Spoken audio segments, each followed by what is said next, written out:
Hi, stay prepared. Opportunities are coming.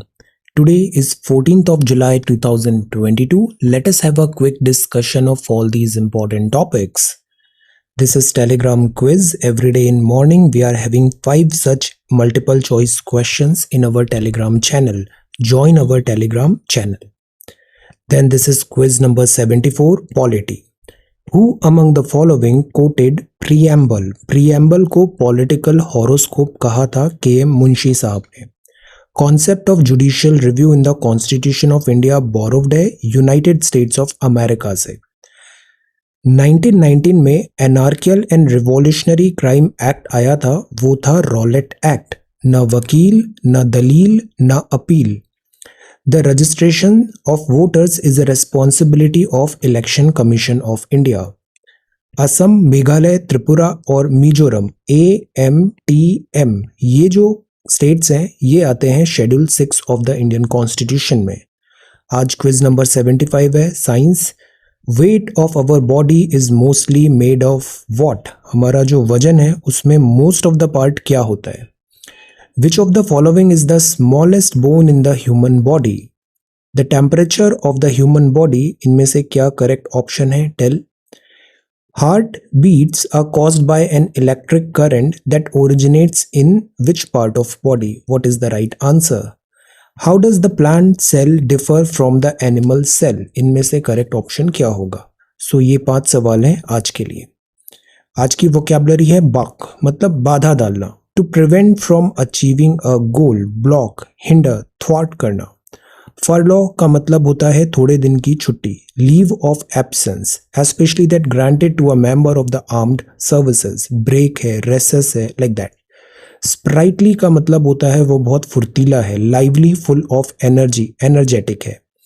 Gullible मतलब वो बहुत भोला भाला है, easily persuaded to believe something, credulous. Pander करना मतलब बढ़ावा देना, ग्रेटिफाई और इंडल्ज. एन इमोरल और डिसटेस्टफुल डिजायर, नीड और हैबिट और a person with such a desire etcetera. So ये वोकैबुलरी वर्ड्स हैं आज के लिए. If you come across any other important word, write down that word along with its meaning in the comment section down below. Language proficiency बहुत जरूरी है. Now this is CSAT. Try to answer this question. 18 very tall boys और इसमें से number of girls कितनी है आपको बताना है. Then consider the following statements. ये 3 statements हैं और इनमें से क्या conclusion आप draw कर सकते हैं. This is News Bites number 17.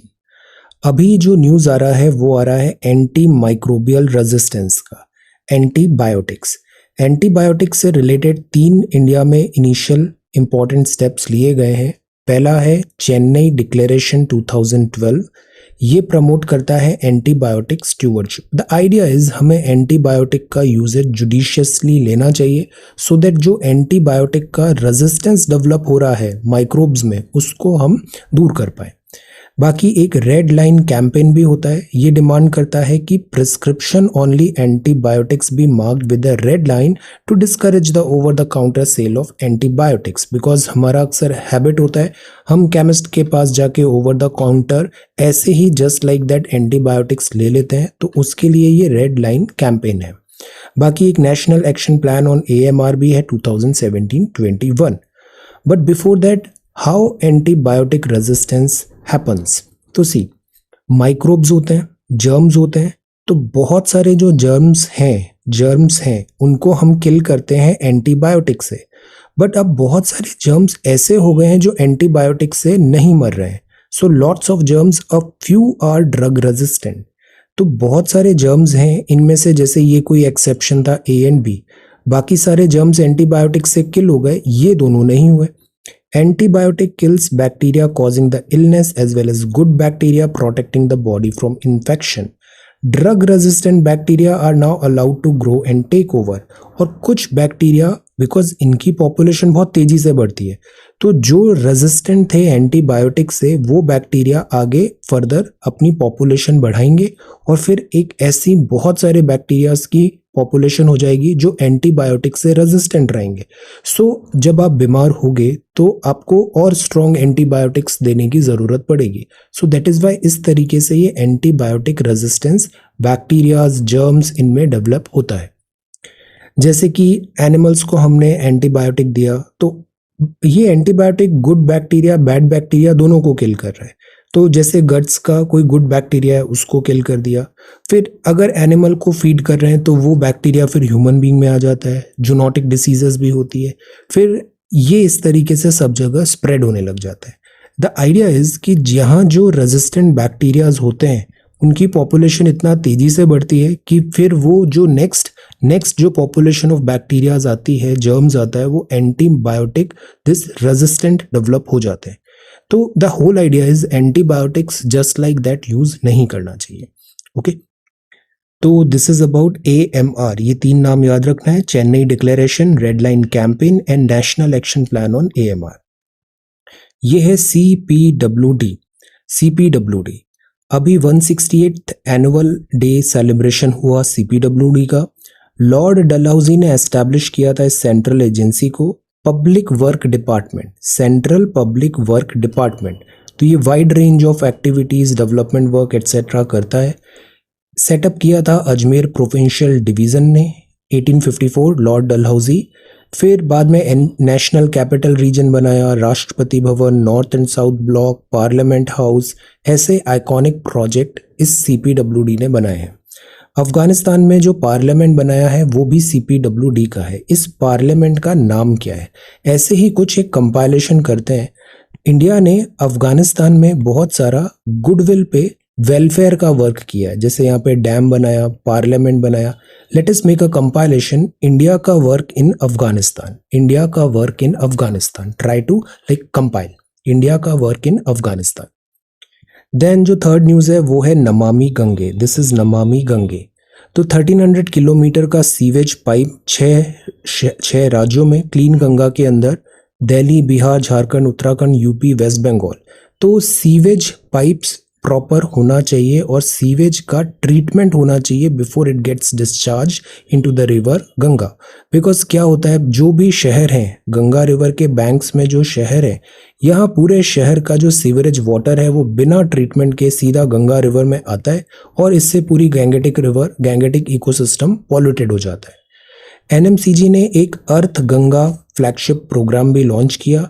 इसमें local products, crafts, organic farming, जो गंगा के बेसिन में है, शहर है, सेटलमेंट है, वहाँ पे एम्प्लॉयमेंट करना, ये सब अर्थ गंगा के अंदर है। NMCG 2011 में रजिस्टर्ड सोसाइटी थी। सोसाइटीज रजिस्ट्रेशन एक्ट 1860 के अंदर एक इम्प्लीमेंटेशन आर्म है national Ganga river basin authority. ये एनवायरमेंटल प्रोटेक्शन एक्ट EPA 1986 के अंदर बनी थी। Ganga conservation is our top most priority. Now this is India. India का ये पार्ट है गुजरात। तो देखो मैप कैसे बनाया जाता है। जब हमें एक छोटे से जोन को हाईलाइट करना है तो पहले हमने यहाँ मैप बनाया, अब इसको जूम करके आपने ये मैप बनाया। तो ये ट्रिक अच्छा होता है, ये टिप याद रखना है हमें। तो यहाँ हमने गुजरात को हाईलाइट किया और गुजरात में ये जो जोन है ये बन्नी ग्रासलैंड्स है। यहाँ ग्रेट रन ऑफ कच्छ है, यहाँ पे वाइल्ड एस मिलता है।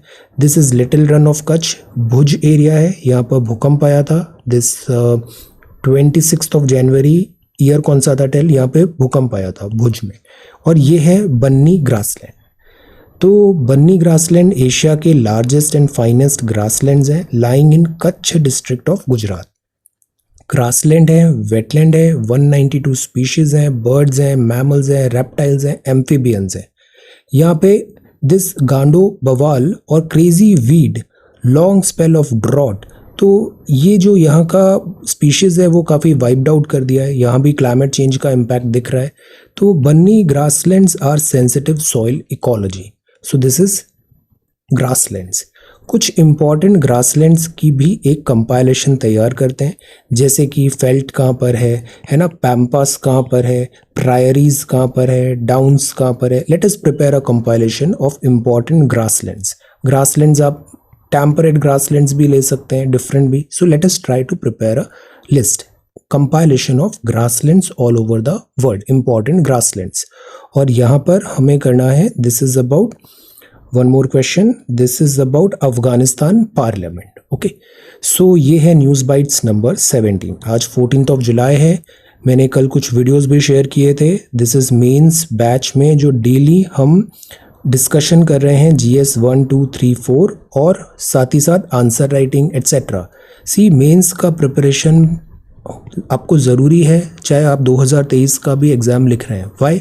बिकॉज ये जो जुलाई, अगस्त, सितंबर, अक्टूबर, नवंबर, दिसंबर का टाइम होता है, एनीवे ये जो टाइम होता है इधर मेंस स्पेसिफिक पढ़ाई ज़्यादा होती है। मेंस GS सब्जेक्ट्स तैयार करिए, ऑप्शनल सब्जेक्ट्स तैयार करिए, राइटिंग एबिलिटीज़ बढ़ाइए, अपनी पर्सनालिटी पे ध्यान दीजिए, वरना टाइम ऐसा होने वाला है टाइमलाइन कि जनवरी आएगा और आप फुल थ्रॉटल प्रीलिम्स की तैयारी करोगे 2023, फिर 2023 प्रीलिम्स के तुरंत बाद फिर उसका मेंस हो जाएगा, तो आपको फाउंडेशन पे वर्क करने का टाइम नहीं मिलेगा। So this is the time कि you work on your foundation. So that is why this is very important exercise, participate in answer writing. Now यहाँ पर लिखा हुआ है, ये सवाल जैसे हमने डिस्कस किया था, earn while you learn scheme needs to be strengthen to make vocational education and skill training meaningful. इस पे कमेंट करना है। अब यहाँ क्या लिखा है? कमेंट। क्रिटिकली एग्जामिन, शब्द क्या लिखा है? Critically examine aims and objective of Shanghai cooperation organisation. इसकी इंपॉर्टेंस क्या है इंडिया के लिए? ये बड़ा इंपॉर्टेंट है। SCO अभी फिर मीटिंग होने वाला है, मिस्टर शी जिनपिंग। सो क्रिटिकली एग्जामिन, ऑलराइट। और ये आंसर्स आप सबमिट करिए srajanindia.1 इस वेबसाइट में। सी ये वेबसाइट है, तो हम +2 साइकिल कर रहे हैं, आज 14th है, तो 12th के जो सबमिशंस हैं उसको हम देखते हैं। यहाँ चैट भी इनेबल्ड है, आप इस पर टैप करोगे तो व्हाट्सएप, टेलीग्राम दोनों ओपन हो जाएगा। आप इन दोनों के through you can contact to me. अब हम आते हैं यहाँ पे दिस 12th of July 2022। सी यहाँ 2 सवाल थे। पहला था political and geographic map of north east India बनाना था, वेरी वेरी इंपॉर्टेंट। और दूसरा सवाल पूछा था, Can the vicious cycle of gender inequality, poverty and malnutrition be broken through microfinancing of women self-help groups? इसको एग्जाम्पल्स के थ्रू बताइए। ये बहुत अच्छा सवाल है और इसमें टैलेंट दिखाने का बहुत मौका है। ऐसे सवाल कभी मिस नहीं करने चाहिए और बहुत अच्छे लिखने चाहिए, इससे एक टेम्पो सेट हो जाता है आपकी कॉपी का। ओके, सो ये दोनों सवाल बहुत अच्छे थे, आपने बहुत अच्छे से सबमिशंस किया है यहाँ पे। This is really really good. Sort by oldest करते हैं। सी मैप बनाना बहुत ज़रूरी है। जैसे ऐसी अगर स्कूल कॉलेज का गैप हो जाता है, जैसे आप काफ़ी टाइम बाद कॉलेज ओवर हो गया है, एजुकेशन ओवर हो गया है, वर्किंग है, कुछ टाइम बाद आप प्रिपरेशन स्टार्ट करते हैं, आपके साथ नंबर 1 प्रॉब्लम ये होने वाली है कि आपकी राइटिंग प्रैक्टिस नहीं हो रही है और आप अब स्टूडेंट मोड में नहीं है। तो दैट इज़ वाई आपको every day you should write, और वो जो स्टूडेंट मोड है उसको एक्टिवेट रखना चाहिए। You should participate and right and draw the diagram, because आपको नॉलेज बहुत है, बट वो नॉलेज आपको वहाँ पे लिखना भी पड़ेगा। ये जो पेपर में जो आप लिखोगे बस यही आपकी हकीकत है, this is the truth.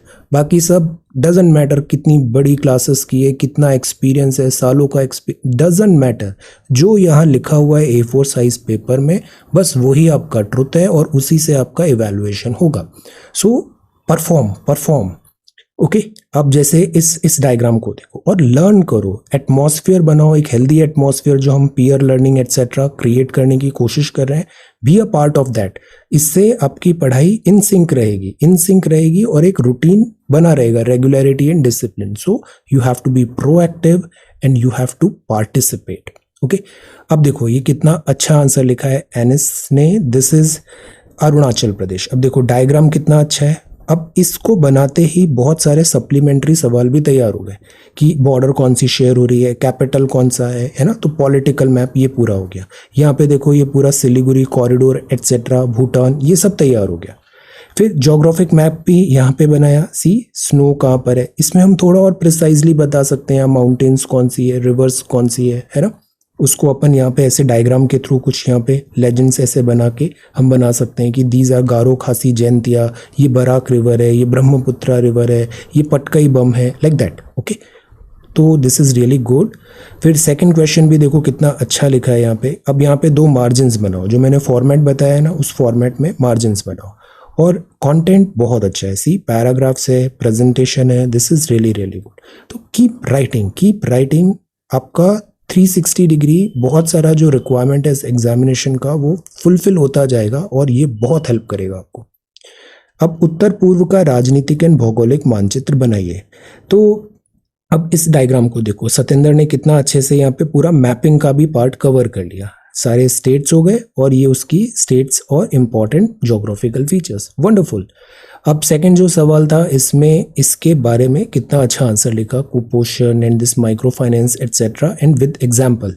C this is good. जितना लिखोगे आपकी जो राइटिंग है वर्तनी वो उतना ही बेटर होगा, हैंड राइटिंग बेटर होगा, जल्दी जल्दी लिखना आएगा और ये चीज़ डिफरेंशिएटिंग फैक्टर होगा रियल एग्जाम में। Thakur this is again so good. कितना अच्छा मैप बनाया है यहाँ पे, वंडरफुल। सी फिजिकल फीचर्स भी है यहाँ पे। फिर सेकंड विशियस साइकिल भी। अब देखो कॉपी बेटर हो रहा है ना day by day. This is as simple as that, this is not a rocket science. Participate. सबसे बड़ी प्रॉब्लम होती है सब सोचते रह जाते हैं और बहुत कम लोग एक्चुअल में पार्टिसिपेट करते हैं और बहुत कम लोगों का ही सिलेक्शन होता है। This is Shivani, very good Shivani. देखो कितना अच्छा मैप है यहाँ पे, गुड जोग्राफिक मैप है नॉर्थ ईस्ट इंडिया, सी रिवर्स एटसेट्रा। अभी मैप भी तैयार हो गया आपका, जोग्राफी भी तैयार हो गई, wonderful. This is really good. Gender inequality. अब see this presentation style, so good. Credit availability, wonderful. ये मैंने नोटिस किया है जो स्कूल कॉलेज के बहुत जो स्टूडेंट्स होते हैं, जो मतलब अभी स्कूल कॉलेज जिन्होंने ओवर किया है, जो अभी भी स्टूडेंट मोड में, वो यूजुअली राइटिंग में वो ज़्यादा अच्छा परफॉर्म करते हैं, उनका राइटिंग स्किल्स जो है वो काफ़ी अच्छी रहती है। तो this is good, this is your strength. इसको पार्टिसिपेट करो, content day by day better करते जाओ। विशाल दिस इज सो गुड। देखो पॉलिटिकल मैप हो गया, मैपिंग का एक सवाल तैयार हो गया। अब ये देखो, इसको मैं ऐसे बोल रहा था यहाँ पे, देखो गारो, खासी, जैंतिया, सी सारे पासेस, माउंटेन्स एटसेट्रा फीचर्स यहाँ पे दिए, वंडरफुल। अब see this is really good. अब ये डायग्राम भी बनाया है, ब्रैकेट में भी है, very good. Visuals, representation, content अच्छा होना चाहिए और प्रेजेंटेशन भी बहुत अच्छा होना चाहिए। Sameer this is again so nice. See Mizoram, Tripura, very good, wonderful. Shravan कितना अच्छा, पहले इंडिया का मैप बनाया, फिर ये सारे नॉर्थ ईस्ट और उसको जूम करके ये बताया, this is a good style, very good. Princy ने भी ये सारे फीचर्स यहाँ पे बताए हैं नॉर्थ ईस्ट। अब देखो ये मैप कितना अच्छा है, this map is so good, very good. Brahmaputra है, इधर से रिवर है, wonderful. Then this is again next question. अब सीधा प्रेजेंटेशन ऑफ दिस कॉपी, कितना नीट एंड क्लीन लिख रहा है, तो आप भी साफ सफाई से क्यों नहीं लिख सकते, कोशिश करो, कोशिश करो। Gender equity and it's wonderful Princy. See content भी अच्छा है और राइटिंग प्रेजेंटेशन भी अच्छा है। अब देखो श्रवण ने कितना अच्छा मैप बनाया, तो कितना अच्छा यहाँ पे एटमॉस्फेयर हम क्रिएट करने की कोशिश कर रहे हैं। Be a part of this, you will get benefited a lot. Okay, so Nandini this is really good. See कितना अच्छा मैप है, wonderful. This is again very very nice. अब 1 बाय 1 टैबुलेट भी कर दिया है, नॉर्थ ईस्ट की ट्राइब्स, एक्स्ट्रा चीज़ें किया, वंडरफुल। ये पूरा एरिया ही आपका कवर हो गया। अब ये भी अच्छा है, दिस इज स्केल से लाइन बनाओ हमेशा, जो हम मार्जिन बना रहे हैं ना, स्केल से बनाओ। अब शुभांगी की ये कॉपी देखो, देखो कितना अच्छा कॉपी है, जो लिखा है वो कितना सिंपल एंड लाइक बहुत क्लैरिटी है, जो भी लिखा है बहुत आसानी से पढ़ने में आ रहा है। तो डेवलप दिस हैबिट। अब यहाँ नंबर होता तो बेहतर होता, 1 2 3 4 5 काउंटिंग हो जाती है वहाँ पे। अगर नंबर मैच हो रहा है तो एक को ABC कर दो, एक को 1 2 3 कर दो। Okay, see this is so structured, so nice, very good. And see इसको टेबल के अंदर बना दें, बॉक्स के अंदर, conclusion, wonderful. Palika this is again so nice. See कितना अच्छा मैप है और प्रोपोर्शनेट है, वंडरफुल। सी आप ना सिंपल फोटो भी खींच सकते हो, स्कैन करने से थोड़ा डल हो रहा है ये जो लिखा हुआ है, आप सिंपल फोटो खींच के अपलोड कर दो उसे, ओके, स्कैन के बजाय। This is really good. See सारा अच्छे से कवर हो गया, एटलस एंड मैप। राइटिंग कितनी अच्छी है, स्टार्टिंग देखो, self help group, wonderful. Community, I am so happy. आप इसी तरीके से पार्टिसिपेट करो, मैं हर कॉपी चेक करूंगा और उसको सेपरेट वीडियो भी बना दूंगा अगर खूब सारे सबमिशंस आएंगे, okay, but you have to participate. Pranav this is again so good. Standard UPSC copy में ही हम प्रैक्टिस कर रहे हैं, वंडरफुल। अब देखो स्ट्रैटेजी डेवलपमेंट 1 2 3 4, फिर बीच में डायग्राम आ गया, this is really really good. हम थोड़ा धीरे लिखने की कोशिश करते हैं, धीरे लिखो, आराम से लिखो, धीरे धीरे, ओके। और ये एरिया के बाहर नहीं जाना है, मेक इट अ हैबिट, वरना रियल एग्जाम में अक्सर ऐसा होता है कि हम यहाँ लिख देते हैं, फिर उससे -5 ऐसा कुछ कॉपीज में देखने को मिला है, okay. So this is good. अब देखो सपना की कॉपी देखो, कितना अच्छा लिखा है, this is so neat and clean, diagram, nutritional, decision making, wonderful Sapna. Then Deepika this is again so nice. अब देखो ये हम ऐसा हैबिट नहीं करना है, इसको और स्पेसिंग बेटर करो, यहाँ पे इसके बाहर नहीं आना चाहिए मार्जिन के। पॉलिटिकल मैप देखो कितना अच्छा है, कंटेंट बहुत अच्छा है, this is really good. Content, geographical map, very nice, this is really good. See ये पूरा तैयार हो गया, हमारा पूरा नॉर्थ ईस्ट ही तैयार हो गया। देखो 1 बाय 1 राज्य के हिसाब से यहाँ पे लिखा हुआ है। Wonderful, this is really really good copy, wonderful. Then Aarti, this is again so nice. अब देखो ये आइडिया कितना अच्छा है साइक्लिक इनइक्वालिटी दिखाने का, है ना। This area, this style is so good, learn these things. Ayaan, once again quality work, look at the copy, presentation, content, visuals, examples, because सवाल में क्या लिखा था, example। तो देखो अयान ने हर सेंटेंस में, हर पॉइंट में एक एग्जाम्पल दिया है। न्यूट्रिशन का एग्जाम्पल, कम्युनिटी का, disease. This is outstanding copy, very good. Then Chandan, see diagram कितना अच्छा बनाया है, this is really really good, wonderful. See this is very nice. Aditi, अब सी ज्योग्राफी अदिति का ऑप्शनल है, and this work is quality, very good quality, this is really really good. River map etcetera, wonderful. ये चीज़ आपको बहुत काम आएगी। सी 1 by 1 सारा बताया, wonderful. Ratna Priya, this is again so good. Gender, अभी हमने ग्राफ के थ्रू साइक्लिक चार्ट बनाया यहाँ पे। Addressing, wonderful, really really good. आप ये आंसर लिख के आओ, आपको बहुत अच्छे नंबर मिलेंगे मेंस में। Sandhu, this is again so good, 1 2 3 4 करो, वेरी नाइस। अब ये मैप भी कितना अच्छा है, वंडरफुल। सृष्टि ने भी बनाया। सी this is so neat and clean, spacing कितना अच्छा है, प्रॉपर समझ में आ रहा है क्या लिखा है। तो काम आसान करना है जो कॉपी आपकी चेक कर रहा है। अब देखो ज्योग्राफी भी कितना, तो सी हम सोच रहे थे बनेगा या नहीं बनेगा, बट जब हम बनाते हैं, एक्चुअल में काम करते हैं, तो बहुत आसान लगने लग जाता है। तो always action, action, think less and act more. Think less in the sense over thinking नहीं, act more. Srishti, this is again really good. See so good, systematic, very nice. आप लोग इसी तरीके से लिखते जाओ, मैं सारी कॉपीज देखूंगा आपकी। आदर्श, this is very good. See कितना अच्छे से ज्योग्राफिकल एंड पॉलिटिकल, अब इनके बारे में थोड़े कुछ और पॉइंट्स भी लिखो। दमन भी वापस back in action, this is very good. Vicious cycle के बारे में बहुत अच्छा कंटेंट है। ऑब्जेक्टिव क्या होते हैं, 1 2 3 4, economic, very good, wonderful. See the content, examples, very nice. Suman, quality work once again, this is a very good map. North east का प्रॉपर जो होना चाहिए ना मैप, वो है इसमें, लाइक डायग्राम्स हैं, बॉक्स के अंदर है, wonderful. And your hand writing is very very good. Presentation बहुत अच्छा है आपका, मीन्स आपके लिए बहुत आसान होने वाला है। Neetu, this is again very good copy. See copy is really really good. Presentation point wise, structured, map भी कितना, this is a very good map, map भी बहुत अच्छा है, वंडरफुल। संधु ने भी बहुत अच्छा मैप बनाया है, this is really really good. Rivers, अब सी एक्स्ट्रा चीज़ें हमें देखने को मिली। Vipul, this is very precise, to the point. See ये हम ऊपर बनाते हैं और मैप को नीचे रखते हैं और ऐसे जूम करके यहाँ दिखाते हैं। Okay, very good. 7 सिस्टर्स, और इसमें सिक्किम को भी हमें इंक्लूड करना है, वेरी गुड। अरुणाचल, सारे यहाँ नहीं लिखना है, मार्जिन के बाहर नहीं जाना चाहिए, इस हैबिट को नहीं डेवलप करना है। विशियस साइकिल के बारे में लिखा, वंडरफुल। सी आपका भी presentation skills and content is really good, approach is really good, इसी को और रिफाइन करना है। Okay, so these are the submissions, keep writing awesome answers, और इसको हम कंटिन्यू करेंगे। ओके, सी अब यहाँ पर let us look at the comments. Okay, so यहाँ पर जैसे दिस इज दैट या, तो ये कमेंट्स हैं 13 जुलाई के। सी जैसे राज ने लिखा, अब इधर भी पार्टिसिपेट करो, these are really good points. See सारे 66A, NJSE and Sakshi, work is awesome. Right to vote, rail gauge, सारा प्रिसाइज पॉइंट्स हैं, good.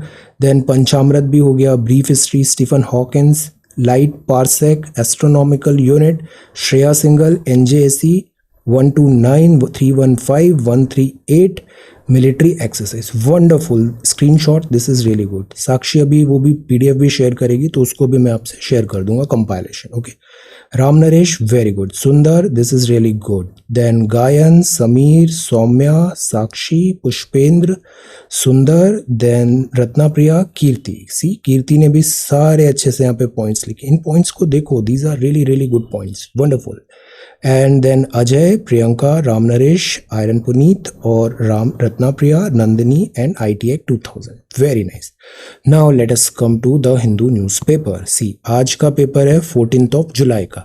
Mains and prelims class continue रहेगी। आज भी हम ब्रेनस्टॉर्मिंग और ये सारी चीज़ें मेंस में करेंगे। मेंस बैच थोड़ा प्रायोरिटी पे, और प्रीलिम्स में आज हम इनइक्वालिटी रिलेटेड ये सारा डेटा देखेंगे अभी। Okay, so the first news is India ranks 135 out of 146 in gender gap index. See, country is worst performer in the world in health and survival सब इंडेक्स। तो ये बहुत अच्छी बात तो है नहीं, जेंडर गैप इंडेक्स में हमारा रैंकिंग अच्छा नहीं आया है।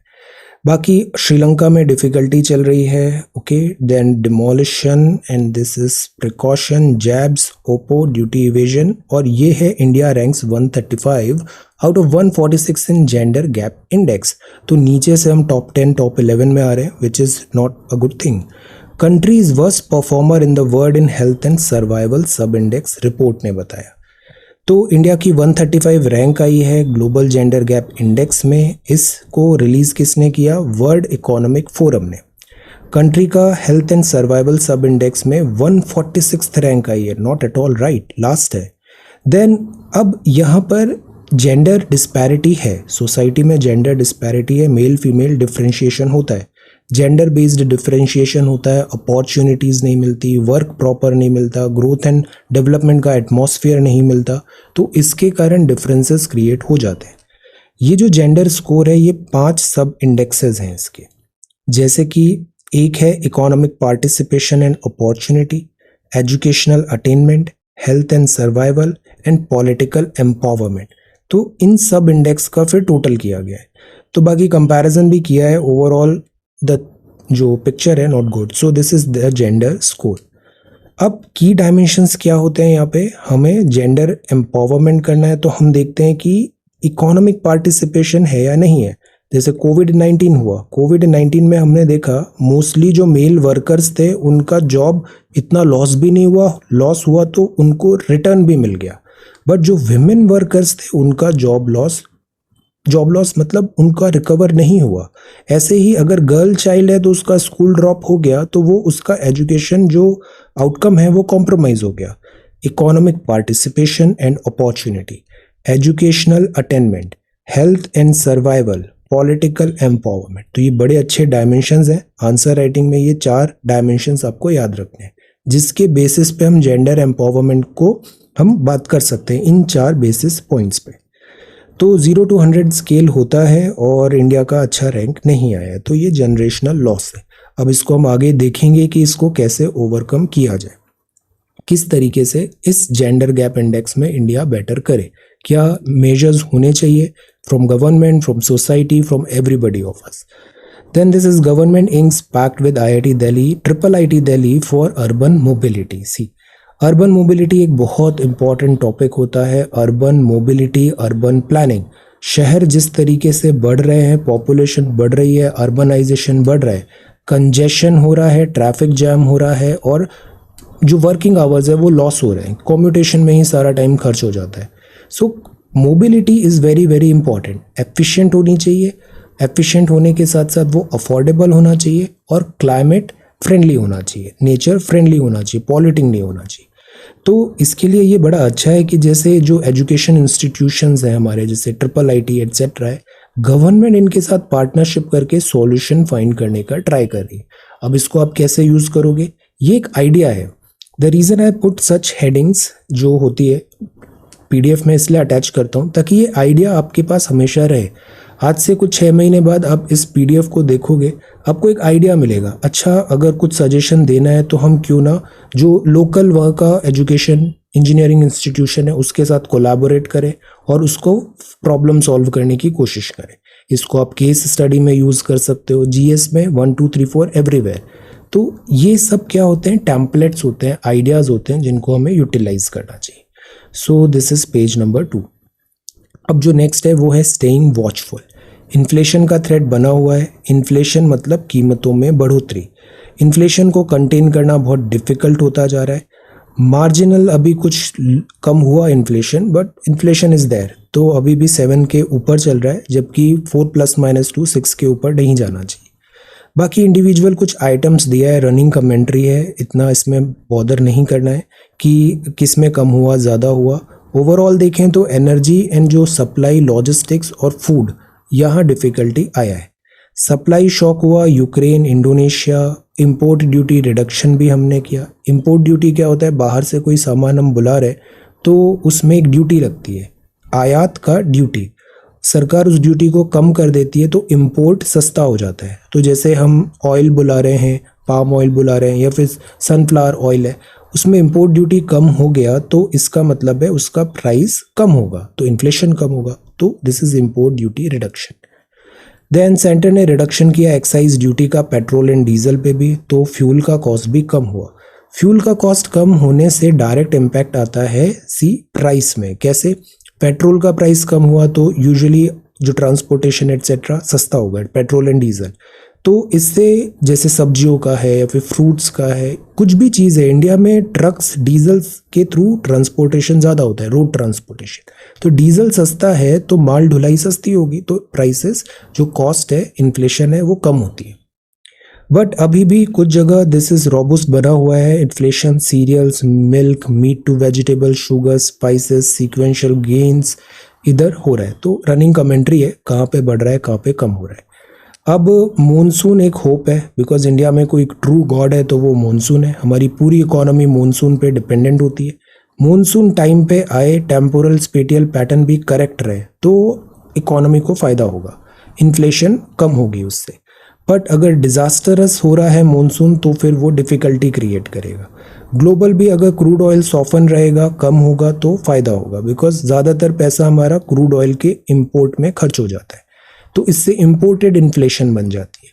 अभी जीएसटी काउंसिल ने बहुत सारे गुड्स को 0 से 5-10 ऐसे परसेंटेज में रखा, स्लैब्स बढ़ा दिया 5, 12, 18 लाइक, तो उससे भी इन्फ्लेशन का एक थ्रेट है।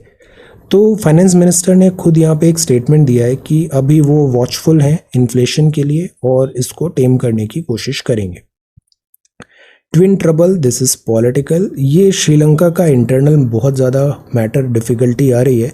इसमें हमें बहुत ज़्यादा कुछ ओपिनिएटेड कमेंट्स नहीं देना है, इर्रेस्पॉन्सिबल कमेंट्स भी नहीं देना है। हमारी पॉलिसी ये रहती है कि हम internal matter of other countries में हम नहीं बात करते। सेकेंड, इसमें जो बात करते हैं वो भी हमारी मिनिस्ट्री ऑफ एक्सटर्नल अफेयर्स के थ्रू आता है।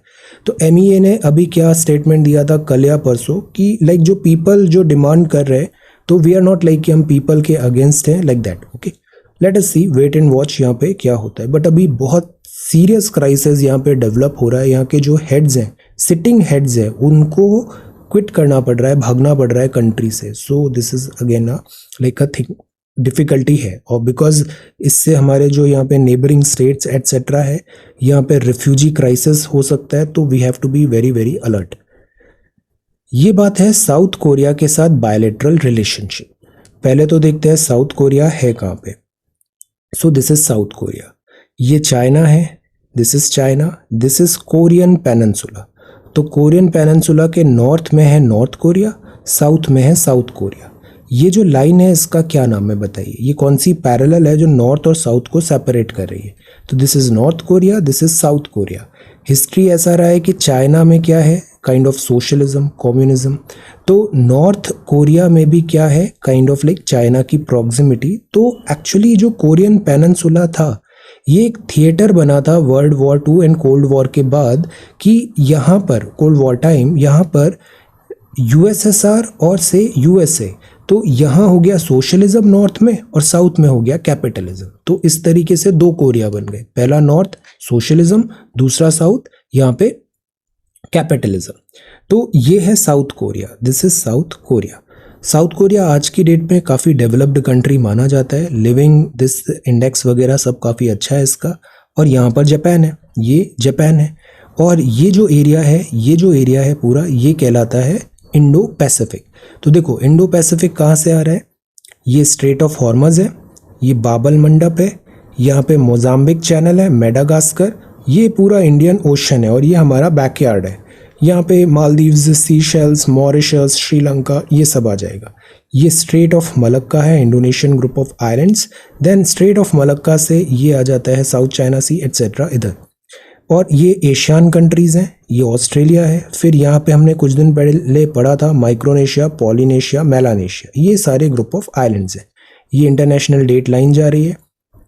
ये जापान है, जापान के 4 आइलैंड्स भी देख लिए। और ये कोरिया है, ये ताइवान है जिसके साथ अभी टेंशन चल रहा है चाइना का। तो ये जो एरिया है Indo Pacific, this is very very important. और USA यहाँ पे बहुत ज़्यादा थ्रस्ट कर रहा है, बिकॉज चाइना को भी काउंटर करना है और USA यहाँ पे अपनी प्रेजेंस बढ़ाना चाहता है।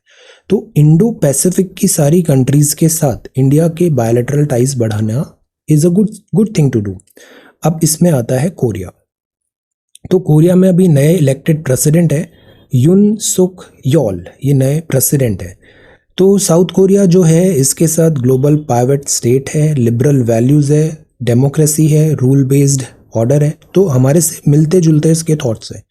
Advance freedom, peace, prosperity, liberal democratic values हैं। तो यहाँ कोऑपरेशन इंडिया एंड कोरिया का ज़्यादा होना चाहिए। क्लोजर सिनर्जी होनी चाहिए, health, green, digital connectivity, trade में, डिफेंस इंडस्ट्रीज़ में भी बहुत क्लोजर टाइज होना चाहिए।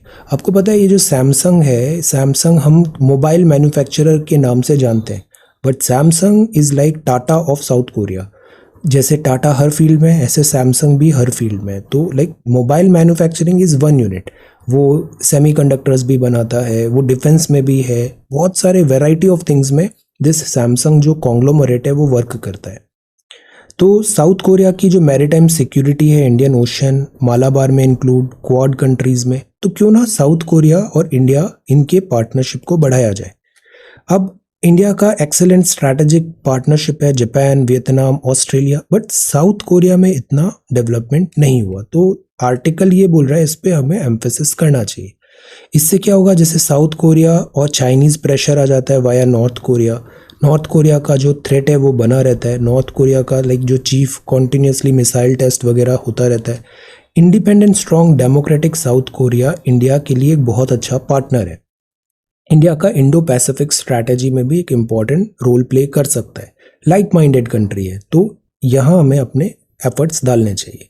Okay, so this is south Korea. अब जो नेक्स्ट है वो यहाँ पर लिखा है, the president is not a mayor rubber stamp. President is not a mayor rubber stamp, हम बोलते हैं ना डी फैक्टो एंड डी जूर, तो president is not a mayor rubber stamp. यह प्राइमरली बताया है प्रेसिडेंट का भी कुछ पावर्स है एटसेट्रा है। हम प्रेसिडेंट को अभी कुछ बहुत डिटेल में पढ़ने वाले आने वाले टाइम पे, बिकॉज अभी प्रेसिडेंशियल इलेक्शन भी आ रहे हैं। फिलहाल हम इनके एक आर्टिकल्स को रिवाइज करते हैं। आर्टिकल 51 तक हमने देखा था, 51 में डीपीएसपी था और 51A में आया फंडामेंटल ड्यूटीज। 52 है द प्रेसिडेंट ऑफ इंडिया, 53 में executive power of the union है, 54 में इलेक्शन ऑफ प्रेसिडेंट, इसको हम थोड़ा और डिटेल में कुछ टाइम बाद देखेंगे, इलेक्शन ऑफ प्रेसिडेंट। 55 में मैनर क्या होता है इलेक्शन ऑफ प्रेसिडेंट, किस तरीके से इलेक्टोरल कॉलेज बनता है, लाइक दैट। 56 में टर्म है, 57 में री इलेक्शन है। क्या कोई ऐसा प्रेसिडेंट रहा है जिनका री इलेक्शन हुआ है? आंसर। 58 में क्वालिफिकेशन है, 59 में कंडीशन है, 60 में है ओथ, ओथ और अफर्मेशन, 0 ओ, ओथ और अफर्मेशन 60 एंड ओ, ओथ और अफर्मेशन है 60 में। देन 61 में इम्पीचमेंट आ जाता है।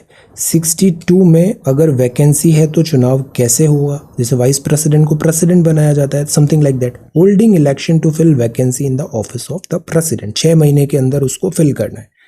फिर 65 में वाइस प्रेसिडेंट एक्ट करते हैं as a president to discharge his function. 71 में लिखा है matters relating to the election of president. अब बताओ इसमें कोई भी विवाद हुआ matters relating to the election of president, तो क्या ये मैटर किसके पास जाएगा? ईसी के पास जाएगा, सुप्रीम कोर्ट के पास जाएगा, पार्लियामेंट के पास जाएगा, कहाँ जाएगा ये मैटर, कहाँ जाएगा? और सपोज जो इलेक्टोरल कॉलेज बना और किसी राज्य में विधानसभा है ही नहीं, तो क्या हम प्रेसिडेंशियल इलेक्शन को इनवैलिड बोल देंगे कि एक राज्य में विधानसभा नहीं थी तो उस राज्य के विधानसभा नहीं थी, विधायक नहीं थे, तो वो इलेक्टोरल कॉलेज में पार्टिसिपेट नहीं कर पाया? क्या उस बेसिस पे जो प्रेसिडेंशियल इलेक्शन है वो नल एंड वॉइड हो जाएगा? आंसर। 72 में पार्डन दिया हुआ है, suspend, remit, commute sentences in certain cases. तो जैसे मिलिट्री का जो होता है ना, कोर्ट मार्शल हुआ, या फिर जो डेथ पेनल्टी है उसको केवल प्रेसिडेंट के पास है, गवर्नर के पास नहीं है। फिर 74 में कॉम आता है, 75 में मिनिस्टर्स का अपॉइंटमेंट आता है, 76 में अटॉर्नी जनरल आता है। अटॉर्नी जनरल का नाम बताइए। 77 में कंडक्ट ऑफ बिजनेस, 78 में प्राइम मिनिस्टर का ड्यूटी होता है कि वो प्रेसिडेंट को सारी बातें बताए, सारी इंफॉर्मेशन पास ऑन करे। Sessions of parliament, prorogation, dissolution. तो प्रेसिडेंट क्या पार्लियामेंट का पार्ट होता है? आंसर। प्रेसिडेंट क्या पार्लियामेंट का पार्ट है, यस और नो? सेशंस ऑफ पार्लियामेंट, जैसे प्रेसिडेंट जो फर्स्ट सेशन होता है या फिर पार्लियामेंट को कॉल करना है, वो प्रेसिडेंट का पावर है। प्रोरोगेशन एंड डिसोल्यूशन, और प्रोरोगेशन और डिसोल्यूशन का मीनिंग भी बताइए, प्रोरोगेशन एंड डिसोल्यूशन। 111 मतलब बिल्स जो हैं passed by parliament assent to से प्रेसिडेंट, 112 में union budget, annual financial statement, 123 promulgate ordinance and 143 में सुप्रीम कोर्ट से कंसल्ट किया जा सकता है। तो ये क्विकली हमने क्या देखा, आर्टिकल्स, प्रेसिडेंट के दीज पावर्स। ऐसे में आर्टिकल्स टाइम टू टाइम ऐसे सारे डिफरेंट जो क्वेश्चंस जो टॉपिक आएगा उससे रिवाइज कराता जाऊंगा आपसे। ओके, स्पुतनिक 5 कॉनन्ड्रम बना हुआ है। कॉनन्ड्रम का मीनिंग क्या होता है? What is the meaning of conundrum? हम अक्सर बोस्ट करते हैं कि हमारे पास डेमोग्राफिक डिविडेंड है, कि हमारी पॉपुलेशन यंग है, वर्किंग एज पॉपुलेशन है, बट अगर इस पॉपुलेशन में स्किल्स नहीं है, एम्प्लॉयमेंट नहीं है, प्रोडक्टिव वर्क नहीं है, तो ये एक बहुत बड़ा बर्डन बन जाएगा। पॉपुलेशन शेयर देखो इंडिया का देखो 25 से 64 साल में कितनी ज़्यादा परसेंटेज पॉपुलेशन है। स्टेट वाइज में भी देखो, ये स्टेट्स में यंग पॉपुलेशन ज़्यादा है। डिपेंडेंसी रेशो क्या होता है? इस एज ग्रुप में लोग इंडिपेंडेंट रहते हैं, बच्चे इंडिपेंडेंट नहीं होते, सीनियर सिटीजन भी नहीं हो पाते, बट इस एज में वर्किंग पॉपुलेशन कंट्रीब्यूशन ज़्यादा करती है जीडीपी में। एक वर्ड होता है जीडीपी, एक वर्ड होता है जीएनपी। इन दोनों के बीच में डिफरेंस बताइए। पेंशन वर्सेस हेल्थ एक्सपेंसेस, अगर जैसे रिटायर्ड हो गए तो उनका तो पेंशन भी देना पड़ेगा, तो एक इकोनॉमिक कॉस्ट आ जाती है, उसमें कंट्रीब्यूशन नहीं है, कॉस्ट आ गई। हेल्थ का भी ज़्यादा खर्चा होगा, तो ये कुछ चीज़ें हैं diminishing demographic dividend. Gender parity, आज ही हमने देखा इंडिया का रैंकिंग अच्छा नहीं आया है, तो gender parity is very very important. Nature ने जब सब इक्वल बनाया है, इक्विटी रखा है, तो why do we differentiate? Gender parity should be there. Rise in informal worker, ये क्या है? Gig economy. Gig economy is on rise. Oppo's duty evasion, palm oil का इंपोर्ट और यूएस का इन्फ्लेशन। अब देखो ये James Webb telescope, see the reason हम लेयर में क्यों पढ़ते हैं, जैसे कल ये न्यूज़ आया, अब कल ही हम R&D करके बहुत डिटेल में इसको पढ़ते, आज देखो ये फिर न्यूज़ एक्सप्लेनर में आ गया। So I am doing this every day, our model is every day, so we try to cover the news in layers. कल हमने हेडलाइन देख लिया था जेम्स वेब टेलीस्कोप क्या है, उससे एक दो पॉइंट्स देख लिया, हबल टेलीस्कोप को रिप्लेस कर रहा है, हम यूनिवर्स को एक्सप्लोर करने की कोशिश कर रहे हैं। अब आज ये जो पिक्चर्स आई है, देखो सी दीज ब्यूटीफुल पिक्चर्स, ये SMAC गैलेक्सी क्लस्टर है, गैलेक्सी है ये, स्टार नहीं है, मतलब कलेक्शन ऑफ स्टार्स है ये, उनके कुछ यहाँ पे इसने ऐसे इमेजेस कैप्चर किए हैं। ओके, तो अभी भी इट इज़ टू अर्ली, इसको हम एक बार और डिटेल में आगे पढ़ेंगे, बट अभी जो पिक्चर्स कैप्चर किए हैं तो ये बता रहा है कि हम एक्सप्लोरेशन कर रहे हैं। गैलीलियो ने 1609 में टेलीस्कोप से नाइट स्काई दिखाया, और उस टाइम पे ये रिवॉल्यूशनरी था कि एस्ट्रोनॉमी हो रही है, सितारा grazing, stars grazing etcetera. So ये रिवॉल्यूशनाइज कर दिया। यहाँ पे हमने देखा कि like earth is one small planet और there are so many planets, there are so many stars, galaxies, तो वी रियलाइज्ड कि this universe is so huge. Then हमने क्रेटर्स देखे मून में, माउंटेन में, हमारी अंडरस्टैंडिंग बढ़ी। अब तब से हमने प्रोग्रेस आगे बढ़ाया, और प्रोग्रेस ऐसा हुआ कि हबल टेलीस्कोप आया, और अब आ गया है ये दिस जेम्स वेब। तो जेम्स वेब एक्चुअली क्या है, लैग्रांज पॉइंट कल देखा था हमने, वहाँ पे हमने एक टेलीस्कोप स्पेस में रख रखा है, तो वो एटमॉस्फेरिक डिस्टर्बेंसेस से बहुत दूर है। और एक कॉन्सेप्ट है लाइट ईयर का। अब जैसे कल के कमेंट्स देखो, साक्षी, इन्होंने कितने अच्छे से बताया डिफरेंट एस्ट्रोनॉमिकल यूनिट क्या होता है, पार्सेक क्या होता है, लाइट ईयर क्या होता है, लर्न द बेसिक्स। अब ये जो है लाइट ईयर क्या होता है, जैसे स्पीड ऑफ लाइट है 3 लाख किलोमीटर पर सेकंड से चल रही है। ओके, अब लाइट को भी टाइम लगता है इतना ट्रैवल करने पे, और बीच में कोई ब्लैक होल आ गया, स्टार वगैरह का ग्रेविटी आ गया, तो लाइट भी क्या होता है, बेंड भी होती है लाइट। और फिर इसमें आइंस्टाइन का जो प्रिंसिपल है रिलेटिव थ्योरी का, वो भी, रिलेटिविटी, वो भी आ जाता है। तो जो कॉन्सेप्ट है टाइम का इसमें कॉन्सेप्ट वेरी होने लग जाता है। तो जो लाइट अभी हमें मिली, इस टेलीस्कोप को मिली, वो आज की लाइट नहीं है, वो बहुत पुरानी लाइट है। और वो पुरानी लाइट है, मतलब अर्थ 13.6 बिलियन ईयर ओल्ड है, और करीब 5 बिलियन पुरानी लाइट हम देख रहे हैं, तो हमको समझ में आएगा कि अर्थ, मतलब कि जो यूनिवर्स है वो कैसे बना। ये जो 13.6 है ये यूनिवर्स है। तो ये अभी स्टडी यहाँ पे हो रहा है, तो this is a very very good initiative, और ये कुछ कलेक्टिव इनिशिएटिव है। नाम बताइए किन किन कंट्रीज़ का ये कलेक्टिव इनिशिएटिव है, जेम्स वेब टेलीस्कोप। इसको आगे और रिविजिट करेंगे हम। Okay, then this is Thiruvananthapuram. Know your English. I want to use the ink in it for my pen. Okay, so you bought a bottle of ink नहीं बोलेंगे, bottle of ink मतलब बस bottle है, हम इसको ऐसे बोलेंगे कि बॉटल ऑफ इंक चाहिए, इंक बॉटल नहीं बोलेंगे। हमको एक इंक का शाही का ऐसा लाना है तो हम बोलेंगे I want a bottle of ink, ink bottle नहीं। जैसे हम कई बार मिल्क बॉटल बोल देते हैं, नहीं, हमें बॉटल ऑफ मिल्क चाहिए। ओके, तो दिस इज़ देयर। और वाइट वॉश करना क्या होता है कि जैसे वाइट वॉश करना मतलब जो रॉन्ग डूइंग्स हैं, डर्टी चीज़ें हैं, उसको क्लीन कर दिया आपने, तो वो वाइट वॉश हो गया। वाइट वॉश अब ऑस्ट्रेलियन इंग्लिश भी होती है, that is why English is a very complicated language. एक अभी तक तो यूके और यूएस था, अब एक ऑस्ट्रेलियन इंग्लिश भी होती है। तो यह वाइट वॉश मतलब होता है to wipe the floor with him, usually ये होता है वाइट वॉश का। और ऑस्ट्रेलिया में वाइट वॉश मतलब ये हो गया, जैसे इंडिया कई बार जाता है तो 3-0 से हार जाता है सीरीज, तो वो वाइट वॉश हो गया, हमारा सब मैच हार गए। In my hearts of hearts का मतलब होता है in my inmost feelings, in my hearts of hearts. Okay, then इसके बाद I discussed my plan with होता है प्लान में, विद हम यूज़ करते हैं प्रीपोजिशंस, और कई बार हम ऑन भी करते हैं जब किसी पर्टिकुलर मैटर पे डिस्कशन करना है। इंडिया चाइना के टॉक्स हैं, जुलाई 17 को होंगे। This is border disputes. Q1 में इन्वेस्टमेंट फेल हुआ बाय 20.5%, तो लिक्विडिटी का क्रंच तो अब आ रहा है।